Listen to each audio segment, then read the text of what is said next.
आपण पाहताय महाधुरळा।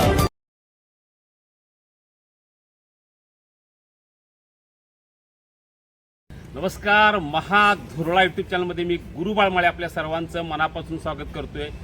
गेले महिनाभर आपण गोकुळ संदर्भात विविध बातम्या देतोय। गोकुळच्या हालचाली वेगावल्या आहेत, त्यामुळं गोकुळच नव्हे तर कोल्हापूर आणि पश्चिम महाराष्ट्रातील बातम्या आपल्याला ब्रेकिंग न्यूज हव्या असतील तर आत्ताच सबस्क्राईब करा महाधुरळा यूट्यूब चॅनल। आता वळूया आपण मूळ विषयाकडे। गोकुळची लढाई खरं तर पहिल्यांदा महायुतीमध्ये आपापसातल्या पक्षीय पातळीवर सुरू झाली, जे राष्ट्रवादी विरुद्ध भाजप आणि त्यामध्ये शिवसेना सहभागी झाली।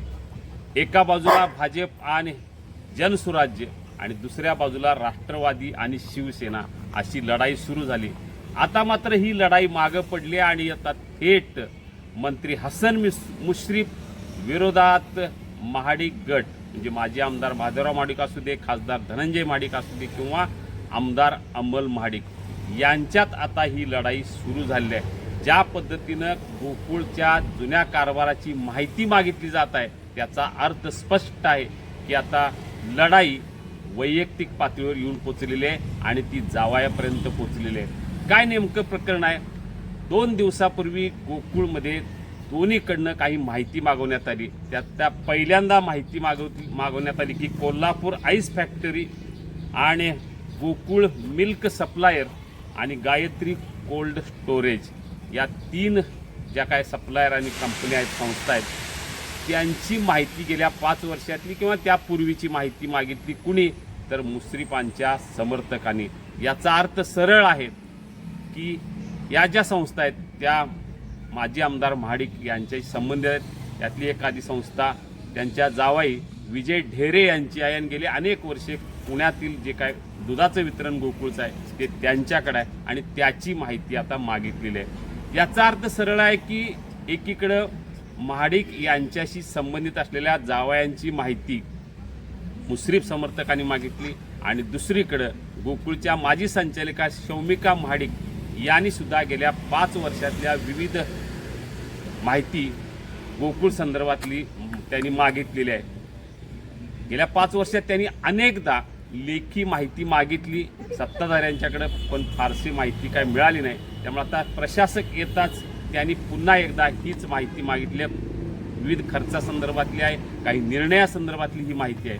म्हणजे आता महाडिक गटानं मुश्रीफ यांच्या जी काय सत्ता होती 5 वर्षे, मुश्रीफ आणि सतेज पाटील, त्या सत्तेच्या काळात काही निर्णय घेतले त्याची माहिती मागितली आणि दुसरीकडं मुश्रीफ समर्थकांनी म्हणजेच मुश्रीफ गटानं महाडिक यांच्याशी संबंधित असलेल्या काही संस्थांची आणि कारभाराची माहिती मागितली। याचा अर्थ सरळ आहे, महाडिक विरुद्ध मुश्रीफ हा वाद आता सुरू झाला आहे। खरं तर गेले 5 वर्षे सत्ता कोणाची होती तर आमदार सतेज पाटील आणि मुश्रीफ यांचीच होती। त्यामुळे महाडिक यांची सगळी जी काय निर्णय पूर्वीचे होते ते त्यांना माहीत आहेत, तरीही नव्यानं माहिती मागितली जात आहे। विजय ढेरे यांची पुण्यातली जी वितरण व्यवस्था आहे ती सत्तेवर येताच मुश्रीफ आणि सतेज पाटील यांनी बंद केली। लढा न्यायालयापर्यंत गेला, न्यायालयाने निकाल दिला आणि त्यांना पुन्हा त्यांची जी काही एजन्सी आहे ती द्यावी लागली। आजही त्यांच्याकडे आहे। म्हणजे राग पहिल्याच वर्षी काढण्यात आला पण न्यायालयामुळे तो थांबला। आता पुन्हा त्याच व्यक्तीची, त्याच संस्थेची, त्याच वितरक आणि पुरवठादाराची माहिती मागितलेली आहे। माहिती ऑलरेडी त्यांच्याकडे आहे पण पुन्हा एकदा प्रशासकाकडे माहिती मागण्यात आलेली आहे। जे दोन्ही बाजूनं माहिती आहे पण पुन्हा एकदा मागून एकमेकाला अडचणीत आणण्याचं काम किंवा एकमेकांच्यावर प्रेशर, दबाव टाकण्याचं काम सुरू आहे। राजकुमार पाटील जे प्रशासकीय अधिकारी होते त्यांच्या एकूण कारभारासंदर्भात मुश्रीफ गटानं माहिती मागितली। प्रकरण सर्वोच्च न्यायालयापर्यंत पोहोचलं आपल्याला माहीत आहे। हे सगळं का सुरू झालं? खरं तर 6 महिन्यापूर्वी नावेद मुश्रीफ यांना अध्यक्ष करताना महाडिक गटानंच पुढाकार घेतला। हेतू एवढाच होता की आमदार सतेज पाटील यांचे समर्थक शशिकांत पाटील चोयेकर अध्यक्ष होऊ नये, बाबासाहेब चौगले अध्यक्ष होऊ नये, मधला मार्ग म्हणून नावेद मुश्रीफ यांच्या गळ्यात चेअरमन पदाची माळ पडली। त्यामध्ये पुढाकार होता तो महाडिक गटाचाच। पण आता 6 महिन्यात दिवस बदलले, राजकारण उलटं झालं। आता महाडिक गटानंच थेट मुश्रीफ गटाला टार्गेट करण्याचा, मुश्रीफ गटाला नव्हे तर मंत्री हसन मुश्रीफ यांनाच टार्गेट करायचा प्रयत्न सुरू केला आहे. तो का तर मंत्री मुश्रीफ यांनी गेल्या 2-3 महिन्यात महाडिक गटाला डावलण्याचा प्रयत्न केला. अनेकांना मुश्रीफ समर्थक भेटले निवडणूक बिनविरोध व्हावी म्हणून, पण महाडिक गटाला किंवा महाडिक गटाच्या नेत्यांना माजी आमदार महादेवराव महाडिक असू दे किंवा खासदार धनंजय महाडिक यांना भेटायचं टाळलं. भाजपला कमीत कमी जागा देण्याचा प्रयत्न झाला. यातूनच महाडिक गट दुखावला आणि अदृश्य शक्ती कार्यरत झाली. एक शक्ती मुंबईत, एक शक्ती कोल्हापुरात, आणि त्यातूनच प्रशासक आला. प्रशासक येऊ नये म्हणून मंत्री मुश्रीफ असू दे किंवा अनेकांनी प्रचंड प्रयत्न केले, पण महाडिक यांनी ताकद अशी लावली की काही झालं तरी प्रशासक यायलाच पाहिजे, आणि तो आलाच. आता सर्वोच्च न्यायालयाचा निकाल आहे की 90 दिवसात निवडणुका घ्याव्यात, पण ते नेमकं 90 दिवस कधी याचा निकाल अजून लागलेला नाही. आता राज्य सरकार पुन्हा एकदा सर्वोच्च न्यायालयात जाणार हे नक्की आहे, आणि मागणी अशीच आहे की आम्ही निवडणुका घेऊ शकत नाही कारण पावसाळा आहे. याचा अर्थ पुढील 6 महिने निवडणुका होण्याची शक्यता कमी आहे. यामुळे पुढच्या 6 महिने प्रशासक असणार. प्रशासक कोणाचा आहे हे जग जाहीर आहे.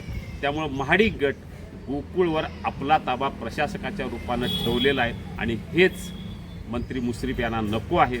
यातूनच मंत्री मुश्रीफ आणि खासदार धनंजय महाडिक असू दे किंवा आमदार अंमल महाडिक यांच्यात आता युद्ध सुरू झालेलं आहे. त्यातूनच आता पुढचं आगामी जे गोकुळचं राजकारण आहे येत्या 5-6 महिन्यात हेच गाजणार आहे की मंत्री मुश्रीफ आणि महाडिक गटात, आणि त्यातूनच ही माहिती मागवण्याचं जे काय प्रपंच सुरू झाला आहे तो एकमेकांच्यावर दबाव टाकण्यासाठी सुरू झालेला आहे.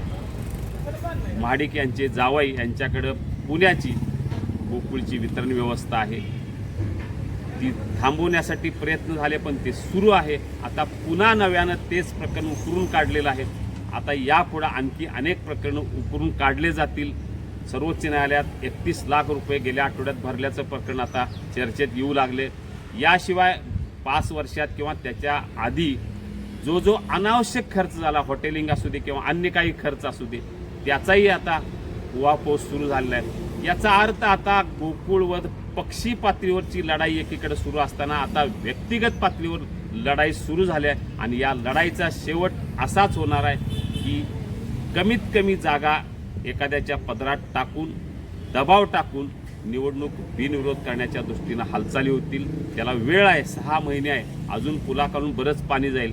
बघूया नेमकं काय काय होते. सध्या तरी गोकुळची लढाई वैयक्तिक पातळीवर सुरू झाल्या, आणि ही लढाई महाडिक आणि मुश्रीफ यांच्या सुरू झाल्या असताना आमदार सतेज पाटील गट महायुतीतला हा वाद बघत बसलाय.